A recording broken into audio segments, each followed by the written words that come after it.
Christ foreshadowed? Jesus, coffee, let's talk about it.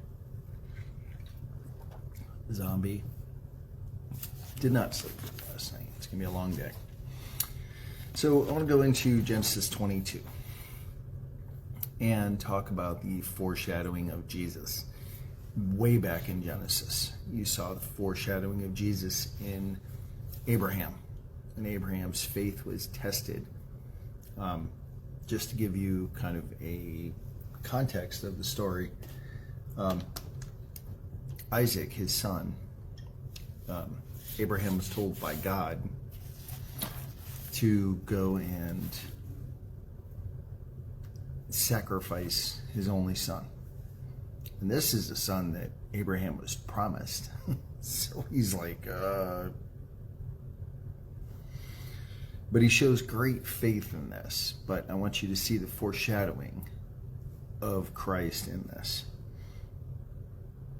So they go. So Abraham takes Isaac and some servants up to a mountain where God leads him. And they bring the firewood.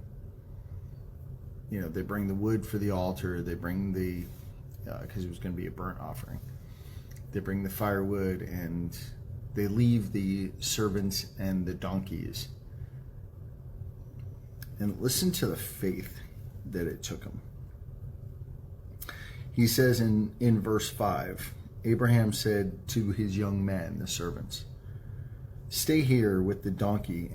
The lad and I will go yonder and worship, and we will come back to you.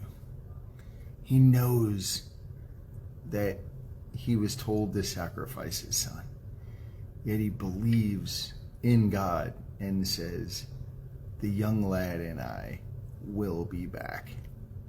That's faith, guys. That's God's going to provide, right? I was told to sacrifice my son. So Abraham took the wood of the burnt offering and laid it on Isaac his son. And he took the fire in his hand and the knife, and the two of them went together. But Isaac spoke to Abraham his father and said, My father. And he said, Here I am, son. He said, Look, the fire and the wood, but where's the lamb for the burnt offering? Morning, Dave. What's going on, buddy? And Abraham said, My God, God will provide for himself the lamb for a burnt offering. So the two of them went together. God will provide that. Trusting God the whole time. Then they came to a place which God had told them, and Abraham built an altar there and placed the wood in order. And he bound Isaac his son and laid him on the altar upon the wood. And Abraham stretched out his hand and took the knife to slay his son. Good morning, my mermaid. But the angel of the Lord called him from heaven and said, Abraham, Abraham. Have a blessed day, Dave. He said, Here I am. And he said, Do not lay your hand on the lad or do anything to him. For now I know that you fear God, since you have not withheld your only son from me. Morning, 6. Then Abraham lifted his eyes and looked, and there behind him was a ram caught in a thicket by its horns. So Abraham went, took the ram, offered it up for a burnt offering instead of his son. So Abraham was told to offer his only son. Did what God asked him to do. And what did God do? God saw his commitment. God saw his faith. And God rewarded his faith with a ram, which is what? It's really a male lamb. He provided an offering. The same way that God provides an offering for us, his son, right? So it's Tuesday, so we know in 3 days Christ will be arrested and he'll be found guilty in really an illegal trial,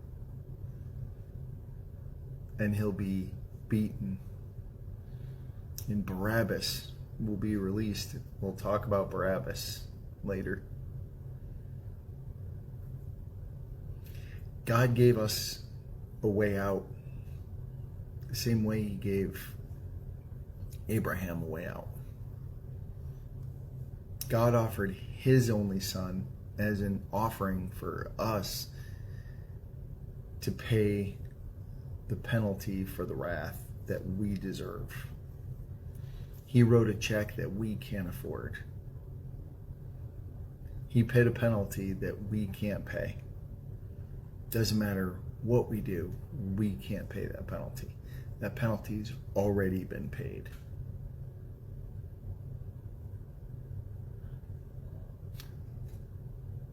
It blows me away when I look at what he's done, and could I give my only son? No, I couldn't. Yet he did. The only one who walked a perfect, sinless life died a sinner's death, died a shameful sinner's death, so that we don't have to die that shameful sinner's death. He did it, so that we don't have to face the wrath that he faced on the cross. Good morning, Felipe. What's going on, buddy? So I just wanted you to see that way back in Genesis, we saw the foreshadowing of Jesus. And you'll see it again, and we'll talk about it tomorrow in the Passover. Again, we'll see that one actually in Exodus. But you see the foreshadowing of Christ in the Passover as they put the blood on the lintels, and they do the Passover feast, and they put the blood on the doorposts or the lintels of their house. And the angels pass over so that they don't incur the wrath of God. Much like when Christ's blood is on us, the wrath is passed over. So we'll get into that a little deeper tomorrow. So I love you guys. I know he loves you like crazy. So he loves you so much, guys. Don't keep your heart turned from him. Give your heart to him. And if you haven't placed your faith, and if you have questions, ask. Good morning, Cherry. If you have questions, ask. I'll feel free to answer. I'd love to answer any questions you have.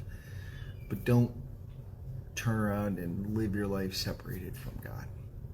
Because as we're staring at end times, really. So he can come and will come in the blink of an eye. He will come like a thief in the night. Nobody will know. Only the Father knows. So you guys have a fantastic day. Let's see if I can get through this day with some energy, and we'll be back tomorrow with whatever Dad wants to talk about. I love you guys.